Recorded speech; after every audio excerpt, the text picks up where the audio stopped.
Wrestling, the podcast where you break down the biggest moments, hottest takes, and the wildest stories from the world of pro wrestling. Whether you're a diehard fan or just stepping into the squared circle, we're here to give you the real scoop on everything happening in the ring. I'm your host, RJD, and we're about to take a ride through the latest and greatest in pro wrestling. Get ready for all our hot takes, deep dives, and all the wrestling you never knew you needed. Don't forget to hit the like, share, and subscribe button and join What the Wrestling family so you never miss an episode. Now let's step into the ring. You're listening to the What the Wrestling podcast, the show that brings you all things wrestling with your host, RJD.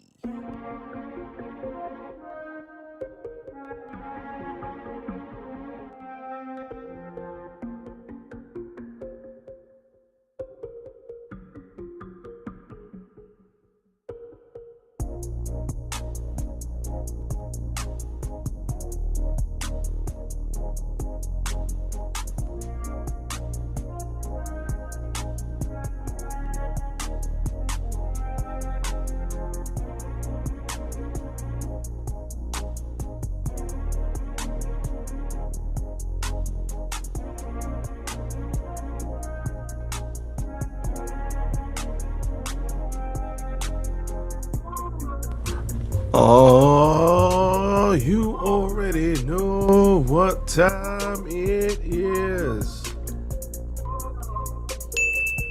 AEW, everybody. You stupid. No, you're not. No, you're not. AEW, everybody. AEW has come and gone, and we are here to talk about it. Especially Mr. Allen. We're gonna have to come to the front of the congregation, Mr. Allen. Jesus Christ. Stop it. Get some help. But before we get into all of that, hit the like button. Hit the like button, like, comment, share, and subscribe to the channel. What the Wrestling. And as always, follow me, RJD, at RJ699 on the Twitter, aka X, and follow What the Wrestling on Facebook, YouTube, Instagram, and TikTok. Shout out to everybody rocking with the TikToks and the YouTube shorts. We are at 165. Come on, we need 250 by the end of the month. Come on, man. I'm putting out all this good content for y'all. Everybody, listen, I know y'all like talking about wrestling. Y'all just don't want to hit the like button. But as always, merch store is open. Don't know how long it's going to be open for. There will be some changes to that. And as always, follow What the Wrestling. Now, before we get into AEW, first things first, let's talk. We got some news going on. We got some people moving around. So, first things first, AEW confirms multiple new signings, including former WWE star Wes Lee. So, yesterday, on January 14th, 2026 edition of Dynamite, fans witnessed the promotion tease the arrival of former TNA stars, the Rascals. So, shout out to them. Shout out to the Rascals. Give me a hell yeah. So, consisting of 4 men, Zachary Wentz, Trey Miguel, Desmond Xavier, and Myron Reed. All of them have now reportedly signed new contracts with AEW, and Desmond Xavier, also known as Wes Lee, was previously part of WWE NXT. So, Don DeMarco for those brothers. Listen, at the end of the day, I am happy for those brothers. They were in TNA, and now they're going to be on AEW Dynamite. My only hope is that they don't fall into AEW Dynamite purgatory. The roster is already loaded as hell. The roster is already bloated as hell. And I just hope that they get some burn and they are not relegated to Collision, because that would suck. And I think all of these brothers are very talented, especially Wesley. Wesley is great. They were all with TNA. Their deals expired, and here we are. Now, somebody like Wesley, I know we're going to spend a lot of time talking about him because he was in WWE, in NXT, and I want to say his tag team partner, I can't remember the story, but his tag team partner did some dumb stuff, or some old stuff came back to light. So him and his tag team partner got axed. Then they gave him a singles run, and I think I want to say he was North American champion, or he did get a championship win. He did get a title, if I'm not mistaken. And then they turned him heel. And after they turned him heel, he had a little run, and that was it. But those were the days where I really wasn't watching NXT like that, so don't quote me. You stupid. But at the end of the day, TNA tried to retain them. AEW came with the money. They came with the dollars. And they went with the dollars. And I ain't going to be mad at anybody getting the bag. Go get that bag. So, we will see how the Rascals fare in AEW. Like I said, I hope they get some burn. That's my only hope, because that roster is already bloated, and hopefully they put them in something meaningful and they have a plan for them. Otherwise, what the hell was the point? Now, moving on from the Rascals, we have somebody who I talked about recently. I actually talked about this brother not too long ago. Powerhouse Hobbs is on the move. So I remember talking about Powerhouse Hobbs probably a month ago, and I was like, he is going to be a world champion because he's too damn good. I wish he has had a run with the belt. I wish they give him the title, maybe not now, maybe in 6 months, maybe a year, because we know the title picture is kind of flooded right now in AEW. And lo and behold, his contract was up, and because of this, his contract was up. He's moving on. So as of last night, I want to say 12 o'clock, his contract is up. So we very well might see him in WWE, like in the Royal Rumble. Now, before all that, let's get to how this happened, and let's get to what I think. So Meltzer gave an update on Powerhouse Hobbs. News broke last night that his AEW contract is expiring. Hobbs is expected to sign with WWE. He is finished up with AEW on Wednesday, filming a trios title defense that will air this weekend on Collision. Meltzer, who reported last week that WWE was very high on Hobbs, notes that WWE has been expecting to add Hobbs for a while. So, first of all, if he is going to WWE, Give me a hell yeah. shout out to him. I said give me a hell yeah. Powerhouse Hobbs is going to fit like a glove in WWE. He is going to fit beautifully with that style. He is going to learn some things.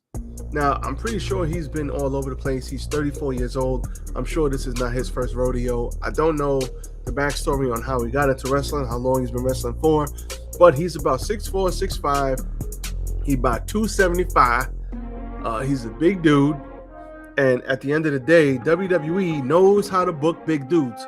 And he's not a big dude who doesn't know how to work. He's a big dude who can work. He's athletic. He's strong as hell. I mean, he could be... I'm not even going to compare him to anybody. Because, yeah, you can compare him to Bobby Lashley. They're both black. They're both big dudes. But they're both athletic. But he can be that type guy. And he can be a world champion.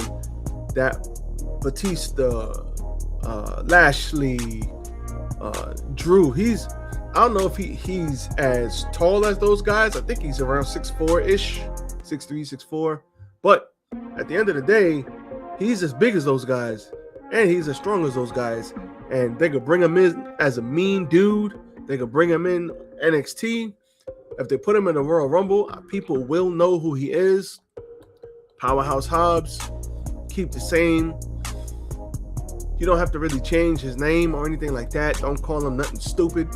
But Powerhouse Hobbs or something along those lines. Let him work that same strongman style. Big black mean dude beating the hell out of people. What's not to like, right? But the fact that there was word that he didn't tell anybody. He didn't tell anybody he was leaving. Now, Dave Meltzer did say, though WWE has been anticipating Hobbs' arrival, Meltzer speculates that Tony Khan keeping Hobbs on TV means that AEW was not certain he would be leaving until recently. Meaning, if he knew he was going to leave, and he tried to do the right thing, and he told Tony Khan he was going to leave, Tony Khan would have put him in purgatory. Tony Khan would have put him at home. He would have sat him down. You stupid. For months and months and months, and then let him leave. Nope. So I'm glad he didn't say anything to anyone. Well, maybe he did, maybe he didn't. This is all speculation. But given what we've seen with other people, the Ricky Saints, who else did he do that to? Ricky Saints, and there was somebody, the Ray Phoenixes of the world. If he knows you're leaving, he's not going to put you out there. Oh, where is Wardlow? Oh, where is Britt Baker? I don't know. Have you seen him? Nope. I haven't seen him. You stupid. I haven't seen him. So I don't know what's going on there. But what I do know is that Tony Khan doesn't, for whatever reason, and he has his reasons, I'm not saying he's right or wrong, but if he knows you're leaving, he don't like to put you on TV, which is petty because you can still use people. And if I was Tony Khan, I would use them to put people over. Be like, all right, I know you're leaving, but we'll put you in something and we'll give somebody else a boost off your back on the way out. That's what I would do. But Tony Khan thinks it's better to just put people at home, but then the fans get upset, and then the fans want to see them more. So all you're really doing is making the fans angry, and then when that person ends up in another company, the fans will just go over there just to see that other person that you put on the bench. So it makes no sense. I don't know why he continues to do that, but that's what he wants to do. As for Styles, I think his style is better. Don't get me wrong, he has some great matches with Miro and some other cats, Ricky Starks. He has some good matches. And I feel like Powerhouse Hobbs was getting progressively better. So he's been there, 5-6 years? He's been there 5-6 years. He's gotten a lot better. He's doing a lot better, but he's in the same spot. I forgot he was even a TNT champion. We know he was a trios champion. I think he was a TNT champion, but I forgot he was even that. So it's like he did all that to be in the same place 5 years later, 6 years later, whatever it is. He's 34 years old. He's not old, so he can still go to WWE and do what he has to do, but he's not young enough to stay in AEW, maybe take more money, and then let 2, 3, 4, 5, 6 years go by, and then he can go to WWE. He ain't that young. Now, if he was 24 instead of 34, then it's like, all right, you can stay in AEW another 2, 3, 4, 5 years, and then by the time you get into the prime of your career, that 28 to 35, or I don't know what it is for wrestlers, but I know for sports, about 28 to 34, 35 is your prime. And listen, he's in the prime of his life right now. Perfect time to go to WWE. It's now or never. Sink or swim. Bet on yourself. Look at this guy. You mean to tell me they don't know what to do with this guy in NXT? He could go to NXT tomorrow and be top guy. You know why? Because NXT is about to call everybody up. Jordan Grace, goodbye. There was talk about JC Jane, goodbye. There was talk about Ricky Saints, goodbye. Obafemi, goodbye. All the guys then got called up. So all the guys then got called up. He could go down there for 6 months to a year. He don't really need to spend that much time down there, but he could go down there for 6 months to a year and go kill it. Be the top guy, and then when things move around, in 6 months to a year from now, bam, he'll be rocking and rolling, ready to go. And not a lot of people know AEW. Not a lot of people watch both products, but people, the NXT crowd will definitely know who he is, for sure. They will know who he is. So I don't know about the Royal Rumble, but I definitely, because Royal Rumble, 30 spots. I don't know about the Royal Rumble, but I definitely would debut him sooner rather than later. Once you have a good plan, a good story in place. Him and Ricky Saints go way back. They've had matches before. They were friends. They were enemies. They were frenemies. That's a story that builds itself. Builds itself. So I like it. And he will be a world champion in this company, barring any injury, because we know he's had the injury bug once or twice. But not working the AEW style, but he's a big guy anyway, but not working that style and not being in with those guys who are like that, he'll be just fine in WWE. He's going to be A-OK. So Don DeMarco for Mr. Powerhouse Hobbs. Took less money, bet on himself, he going to be all right. Now, let's get into AEW. Give me a hell yeah. I said give me a hell yeah. So we opened the show with the Bastard Pack versus Darby Allin, and Stop it. Get some help. Darby took an ass whooping in this match. But the only thing that I can remember is Darby taking a I don't know what you call this, a back body drop. What do you call that? When he flips him over forwards. So, and he took that onto the steel steps. Mr. Allen. Oh my God. Whenever I see shit like this, I'm just like, my back. I don't understand. I understand.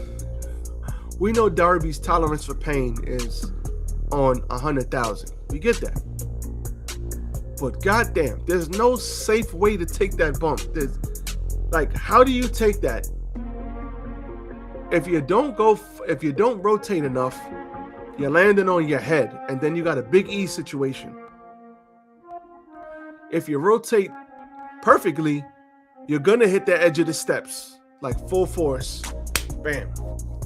And it's not like you put the flat part of the steps. He put the edge of the steps and then freaking threw him backwards onto the damn edge of the steps. How do you take that safely? Jesus Christ. Darby, I love you, but I don't want to have to hit the button on you, man. You stupid. Jesus. Remember when Tony Khan had an interview with Ariel Helwani and he says, most things, I just let the wrestlers go out there and do it. It was only maybe one time that I said, hey, that's a little bit too far, guys. Sometimes you got to save the wrestlers from themselves. This is nuts. We had a couple of coffin drops. He threw him back in the ring. We had a coffin drop onto the Pillmanized ankle, and then we had a Scorpion Death Lock for the submission win.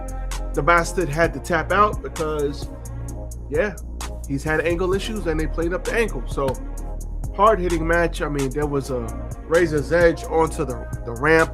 Darby jumped back in at 9. Darby had like a coffin drop on his back, and then another coffin drop from the top. They started off this match as a bang. I love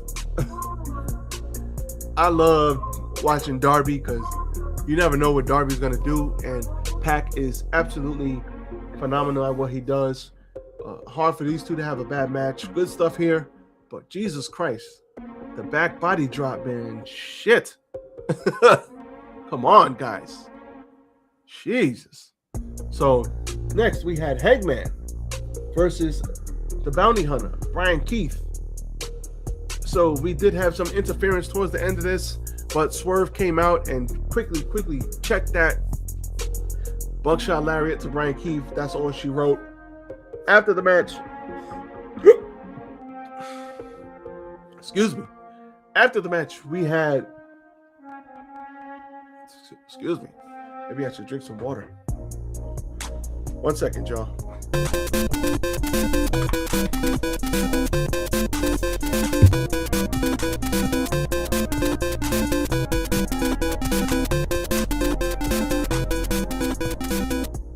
All right, water break. So, as I was trying to say, after that, we had Hangman out there. We had Swerve out there. And then we had a returning Kenny Omega who basically hyped up the crowd and said, listen, I'm coming for the title. There's 3 men here with the title, and I am coming for it. And we had Hangman say, I mean this, may the best man win. Swerve looked at him up and down and said, all right, bro, we see you. So he left. So no love lost there. And then Don Callis comes out. Don Callis comes out and you really couldn't hear what he was saying. People gave him the boo birds. And after that, Kenny said, listen, I couldn't really hear you over all of these people. But as to, I got some time tonight. I'll fight your man, Josh Alexander, tonight. What do you say? And Don Callis was like, Daddy makes the decisions. That was kind of weird. Nope. It's like, Daddy makes the decisions, and tonight you will not be fighting Mr. Mr. Josh Alexander. You'll fight him next week.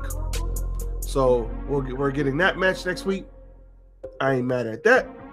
And Josh Alexander is the one who hurt Kota Ibushi, so it's going to make it that much sweeter when Kenny Omega beats the crap out of him, or not, next week. Then we had Brody King versus Jonathan Cruz. He basically ran out there, hit him with a move and pinned him. And it started as a backstage segment. I was like, what the hell is this? And yeah, they want to shout out about Bandito. So nice to see him in action, but at the end of the day, Brody King, I think, will be a world champion as well. And the whole squash match thing, yeah, no. I don't even think he took his jacket off. So he hyped up Bandito, told him to beat MJF, and that's all she wrote. Then we had a 4-way tornado #1 contender tag match. This right here, Give me a hell yeah. Don DeMarco. This was Davis and Doyle, the guys who premiered last week that you may or may not have heard of. Jet Speed, Young Bucks, and the Gates of Agony. This is one of those things that, this is an AEW staple where you just got a lot of great workers in the ring, and they're great workers doing great work. That's all this was. This was fantastic. AEW has tag teams. They had a better tag team division, I think, back in the day, early on in AEW. But hey, who am I to judge? But Gates of Agony had a good showing here. The Young Bucks are who they are. Jet Speed is absolutely amazing. But Davis and Doyle get the win with a scoop up power driver onto Kevin Knight.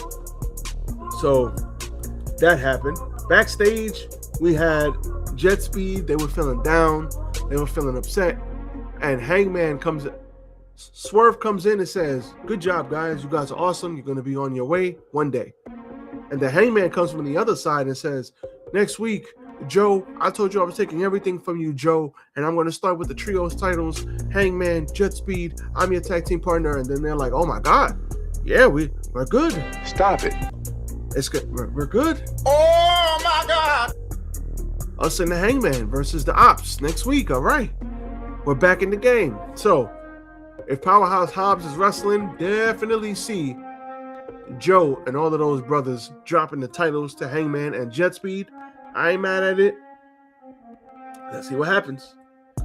But this was grade A stuff. Like I said, this is one of those AEW matches where all of the guys are just great and they do great things. So go watch it. It was awesome. FTR did come out and face Mr. Davis and Doyle. They had a brief pull apart. The refs pulled them apart, and that was all she wrote. So looking forward to that match. Fully expect FTR to win, but looking forward to that match. Then we had the Cosmic Babes of Wrath versus the Triangle of Madness. Solid match here, and the Triangle of Madness wins. They beat Stat, Willow, and Hardly Cameron. So looks like Tekla will be the next in line. So Tekla is probably going to be the next in line to get the title shot at either Willow or Statlander. So let's see. We got two baby faces with the titles right now. Mercedes just lost, and Tony Storm just lost. So we'll see. We'll see what happens. Then we had our main events of the evening. We had the AEW World Championship match between MJF and Bandito. Bandito is one of my favorite people to watch wrestle. To this day, the only thing I've heard Bandito say is something Mexicana or Mexicano. And he wasn't even supposed to say that. He was mic'd up by accident. I have not heard this man. Oh no, last week I heard him say something. He said he speaks English, dumbass, to MJF or something like that. I have not heard this man say 50 words, but he is one of the best damn wrestlers and most charismatic wrestlers without saying a word or without seeing his face. I love watching this guy wrestle. And he came out with the Aztec Batman gear. He actually gorilla pressed MJF, who is not a small man. MJF he's not a small guy. And he gorilla pressed him with ease. And I heard he had a messed up shoulder. So to do that is nothing short of impressive. But unfortunately, this was not Bandito's night, as MJF worked on the arm, put the Salt of the Earth on, then transitioned it into a LaBelle lock. Hey, Danielson, be careful. You know they're sending out cease and desist. Be careful. But he ends up passing out instead of tapping out, and MJF retains his title. But what do you know? People pass out instead of tap out, and it didn't look bad here. John Cena. Nope. Anyway, after the match, MJF says, I understand why you're a world champion. That's why, and you will be a future world champion in AEW, because he's already running around a world champion. And you will be a future world champion. That's why I got to do this. And he started beating him up. And after he started beating him up, that was all she wrote, where Brody King came out, and yeah, that was that. But I fully expect Brody King to maybe turn on him. Brody King is good as a bad guy, good as a good guy. I don't want to boo Brody King, though. He's too damn good. I don't want to boo him. But maybe they'll do it. So the 619 set up. Not the setup. He hit the 21 plex, but he couldn't capitalize because of the story they were telling in the match. So this was really good. But I do, like I said, MJF, great at what he does. Bandito, I absolutely love. So this was good stuff here. So the show was on point. Gonna say, this show was good. This show was good. I know people, they get mad at all the stuff going on, people leaving AEW, going to WWE. But at the end of the day, we know how this works, y'all. We know how this works. People go from company to company. People do go from thing to thing. And it's okay. Just because somebody leaves one company and goes to another doesn't mean they're bad or they're terrible. No, they're going to be great. If you like a wrestler, cheer for him. I hope some of these people, like Britt Baker and Wardlow, I hope they get out of Guantanamo Bay, as some people call it. I hope they get out of there. I hope they get out of Tony Khan Purgatory, and I hope they do go to, at the very least, get back on TV or go to WWE and challenge some new people. There are some people that were instrumental to AEW's success. Jericho, guys like that. MJF. But that doesn't mean I don't want to see these guys. I don't want to see dream matches, or I don't want to see these guys go to other places. It's just like the Monday Night Wars. I want to see these guys succeed and tell great stories. And so should you. Stop being so emotional, guys. I'm happy. Powerhouse Hobbs, hopefully one day he gets the bag, that WWE bag. And I'm happy for the Rascals that they're about to get it back from AEW. Go get your money. Entertain the fans. Do what you love. It's all gravy, baby. As for me, I'm out. Everybody be safe. Enjoy the evening. Peace.